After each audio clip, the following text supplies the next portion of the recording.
जय श्री कृष्णा, जय गुरुदेव। कक्षा 10 आप सभी का हार्दिक स्वागत और अभिनंदन है गुरुकुल परिवार में। हम आप पढ़ रहे थे फ्रांस की क्रांति, और फ्रांस की क्रांति के अंतर्गत मैं आप लोगों को फ्रांस की क्रांति के कारण और फ्रांस की क्रांति की शुरुआत के बारे में मैंने आप लोगों को बताया था। जैसे हमने बात की थी 14 जुलाई 1790 को बास्तिल दुर्ग पर तीसरी एस्टेट जो जनरल थी जिसने आक्रमण कर दिया और वहां पर इस बास्तिल दुर्ग को लूटा।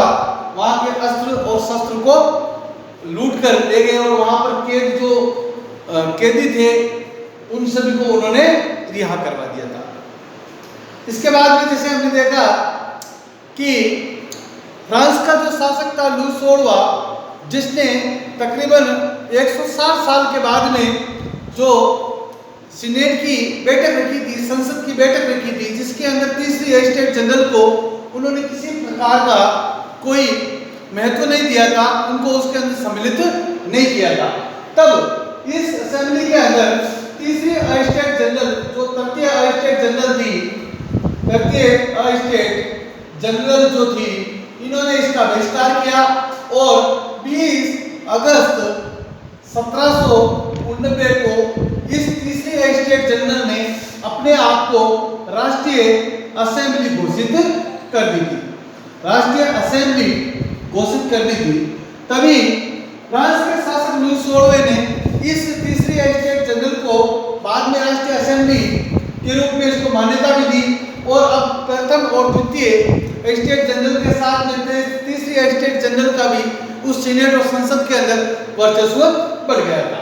अब धीरे धीरे इसी प्रकार फ्रांस की क्रांति आगे बढ़ती गई और इसके बाद में फ्रांस की जो प्रजा थी, इस सभी फ्रांस की प्रजा तीसरी एस्टेट जनरल के व्यक्तियों का वर्चस्व फ्रांस के अंदर बढ़ने लगा और उन्होंने धीरे धीरे फ्रांस के शासक लुई 16 और मैरी एंटोना पर अपना दबाव बढ़ाना प्रारंभ कर दिया। इसी के तहत सन 1791 के अंदर फ्रांस के संविधान की बात की गई थी और इसी फ्रांस के संविधान के अंदर 3 शब्दों को लिखा गया था: स्वतंत्रता, समानता, स्वतंत्रता, समानता और बंधुत्व। ये बात फ्रांस के संविधान का मूल आधार रही थी, जिसके अंदर ये तीनों शब्दों को हमारी भारत के जो उद्देशिका है, जिसको हम प्रस्तावना कहते हैं, जिसके अंदर ये स्वतंत्रता, समानता और बंधुत्व की भावना को हमने जोड़ा है। तो हम लोगों ने इस 3 चीजों को डायरेक्ट फ्रांस से नहीं लिया है, हमने इनको लिया है अमेरिका के संविधान से और अमेरिका के संविधान से हमने स्वतंत्रता, समानता और बंधुत्व, ये जो फ्रांस का महत्वपूर्ण नारा था, इसको हमने अपने संविधान में लिया है। तो हम बात कर रहे हैं कि सन 1791 के अंदर फ्रांस के अंदर जब संविधान बनाने की बात की गई थी, तब तीसरी एस्टेट जनरल का पूरा वर्चस्व जो था फ्रांस के अंदर स्थापित हो चुका था। तब इसके बाद में धीरे धीरे अब फ्रांस के शासक लुई 16वें की स्थिति कमजोर होती गई और अंततः उन्होंने एक रात ये विचार किया, फ्रांस को छोड़कर भागने का इन्होंने विचार किया। जब फ्रांस का शासक लुई 16वां फ्रांस के अंदर जो वर्साई का महल था, इस वर्साई के महल से आधी रात को मैरी एंटोना और लुई 16वां जो है भाग जाते हैं। लेकिन धीरे धीरे भागते भागते कुछ दूरी पर जाने के बाद में जब सवेरा हो जाता है तो उस फ्रांस की प्रजा ने अपने राजा और रानी को पहचान लिया और पुनः पकड़ करके वापस फ्रांस के वर्साई के महल में ले आए।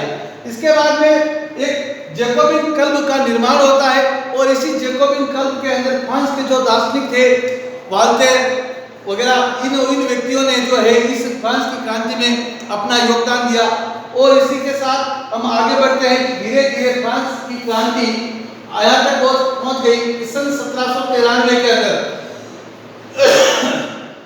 फ्रांस के शासक लुई 16वें, फ्रांस के शासक लुई 16वें को जो है फांसी की सजा दे दी गई और इसी के साथ मैरी एंटोना को भी फांसी की, यानी कि इनको जो है सूली पर चढ़ा दिया गया।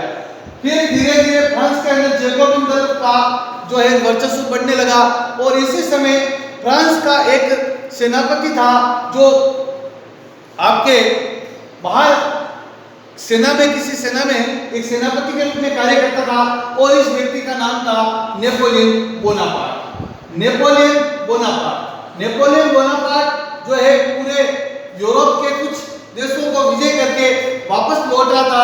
तभी फ्रांस के अंदर किसी प्रकार का कोई शासक नहीं था और मात्र एक जैकोबिन दल या कल्ब का जैकोबिन जो दल था उसका वर्चस्व था। फ्रांस, नेपोलियन बोनापार्ट सन 1803 के अंदर फ्रांस के अंदर आता है और फ्रांस की सत्ता अपने हाथ में ले लेता है और फ्रांस का शासक बन जाता है। तब नेपोलियन बोनापार्ट अपने शब्दों में कुछ कहता है कि मुझे फ्रांस का ताज जमीन पर पड़ा मिला था, मैंने अपनी तलवार की नोक से इसे उठाया और मैंने स्वयं जो है इसे धारण कर लिया था। ऐसे शब्दों का इस्तेमाल करते हुए नेपोलियन बोनापार्ट फ्रांस का शासक बनता है और फ्रांस का शासक बनने के बाद में सन 1804 के अंदर 1804 सन 1804 के अंदर नेपोलियन बोनापार्ट फ्रांस का शासक बनने के बाद में एक छोटा सा संविधान निर्मित करता है, एक छोटा सा संविधान बनाता है जिसको हम भारतीय विश्व इतिहास के अंदर इसको नेपोलियन की संहिता के नाम से जानते हैं। नेपोलियन की संहिता, नेपोलियन की संहिता जो थी वो विश्व में एक कानून का, फ्रांस के संविधान का बहुत बड़ा महत्वपूर्ण आधार बनेगा। और इसके अंदर कौन कौन से इन्होंने सुधार किए थे सो मैं आप लोगों को 2-3 लाइनों में बता देता हूँ कि 1804 में नेपोलियन बोनापार्ट ने जो नागरिक संहिता का निर्माण किया था, इसके अंदर सबसे पहले इन्होंने जो है जनता के लिए जन्म पर आधारित विशेष अधिकार को समाप्त कर दिया गया था। पहला, जन्म पर आधारित जो विशेष अधिकार होते हैं कुलीन वर्ग के लोगों का, इन विशेष अधिकारों को नेपोलियन बोनापार्ट ने समाप्त कर दिया था और सभी वर्गों को समानता का अधिकार दिया था। दूसरा, इनकी संहिता के अंदर सुधार यह था कि कानून के समक्ष सबको बराबरी का अधिकार दिया था। नेपोलियन बोनापार्ट ने जो नेपोलियन संहिता बनाई थी उसके अंदर फ्रांस की पूरी प्रजा को कानून के समक्ष समानता का अधिकार, बराबरी का अधिकार नेपोलियन बोनापार्ट ने दिया था। चाहे वो निम्न वर्ग का व्यक्ति हो, चाहे वो उच्च कुल का व्यक्ति हो, सभी को कानून के समक्ष समानता का अधिकार नेपोलियन बोनापार्ट ने दिया था। नेपोलियन की संहिता का अगला सुधार यह रहेगा कि नेपोलियन बोनापार्ट ने एक अपने देश में चल रही एक व्यवस्था थी जिसे हम लोग कहते हैं सामंती व्यवस्था। सामंती व्यवस्था को भी नेपोलियन बोनापार्ट ने समाप्त किया था और सामंती व्यवस्था एक छोटी सी राजतंत्रात्मक व्यवस्था का एक सिस्टम होता है कि एक राजा होता है और राजा के कुछ सहयोगी गण होते हैं, उसके ब्लड रिलेशन वाले काका, चाचा, ताऊ, नाना, मामा वगैरह वगैरह, ये सब लोग जो होते हैं उस राजा की प्रशासनिक कार्यों में सहयोग देने के लिए वो एक सामंत के रूप में कार्य करते हैं। और इस सामंत का 2 प्रकार का कार्य होता है। शांति काल में राजा की जो राज्य होता है उस अलग अलग राज्य के अंदर अलग अलग परगनों के सामंत होते हैं, वो वहां से लगान एकत्रित करके राजा तक पहुंचाते हैं। सामंत का पहला कार्य ये होता है। दूसरा कार्य होता है कि युद्ध की स्थिति के काल में ये सामंत अपनी खुद की सेना लेकर के राजा के साथ युद्ध करने के लिए अपने सहयोग प्रदान करते हैं। तो इस प्रकार की व्यवस्था हमारे भारत में भी है और भारत में विशेष तौर से राजस्थान में, और ये इसी प्रकार की व्यवस्था जो थी वो फ्रांस के अंदर भी थी। तो इस सामंती व्यवस्था को भी नेपोलियन बोनापार्ट ने समाप्त किया था और साथ ही किसानों को भूदासत्व और जागीरदारी शुल्कों से मुक्ति दिलाई। किसानों को जो है भूदासत्व प्रणाली से मुक्ति दिलाई, यानी कि किसान लोग जो होते थे वो किसान लोग किराए की जमीन पर एक दास के रूप में कार्य करते थे और वो जबकि जमीन पूरी की पूरी कुलीन वर्ग शासक या राजा की होती थी, जिसके ऊपर वो एक किराए के रूप में जमीन को किराए पर लेकर के खेती करते थे। तो इस प्रकार की प्रणाली को भी नेपोलियन बोनापार्ट ने समाप्त किया था। और इसके बाद में जागीरदारी शुल्कों से भी उस फ्रांस की जनता को नेपोलियन बोनापार्ट ने मुक्ति दिलाई थी। जागीरदार होता था और जागीरदार व्यक्ति के समस्त बहुत बड़े भूखंड होते थे और उस भूखंड पर जो है वो अपने जमीन के छोटे छोटे टुकड़ों को जो है आपके किराए पर देकर के किसानों से खेती करवाते थे। तो इस प्रकार से नेपोलियन बोनापार्ट के कुछ सुधार हैं जिसको नेपोलियन की नागरिक संहिता के नाम से जाना जाता है, और ये नागरिक संहिता का निर्माण नेपोलियन बोनापार्ट ने सन 1804 में किया था। जन्म पर आधारित विशेषाधिकार, कानून के समक्ष समानता का अधिकार, सामंती व्यवस्था का समापन और भूदासत्व प्रणाली से मुक्ति और जागीरदारी प्रथा समाप्त। ये कार्य नेपोलियन बोनापार्ट के थे। भूदासत्व प्रणाली से मुक्ति, ये महत्वपूर्ण जो है आपसे पूछा जा सकता है कि नेपोलियन बोनापार्ट की नागरिक संहिता क्या है। तो आपको बताना है कि नेपोलियन बोनापार्ट जब 1803 के अंदर फ्रांस का सम्राट बना था, तब उसने 1804 के अंदर एक फ्रांस की प्रजा के लिए उन्होंने कानूनों का संग्रह, एक कानूनों की कुछ नियमावली बनाई थी।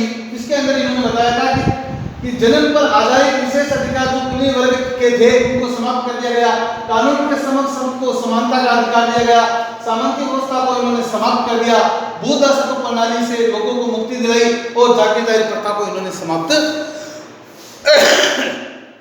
किया था।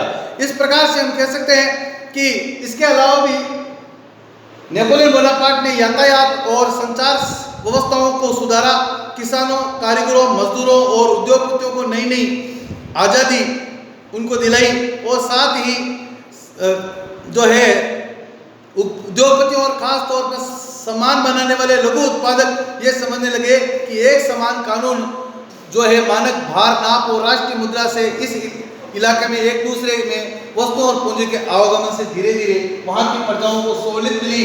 तो ये नेपोलियन बोनापार्ट का जो नागरिक संहिता थी, उनके फ्रांस के अंदर सुधार और लुईस सोल्वे का पतन के साथ हम आज इस क्लास को समाप्त करते हैं, और आगे मैं फ्रांस की क्रांति के अंदर आपको और बताऊंगा। तब तक के लिए धन्यवाद। जय श्री कृष्णा, जय गुरुदेव।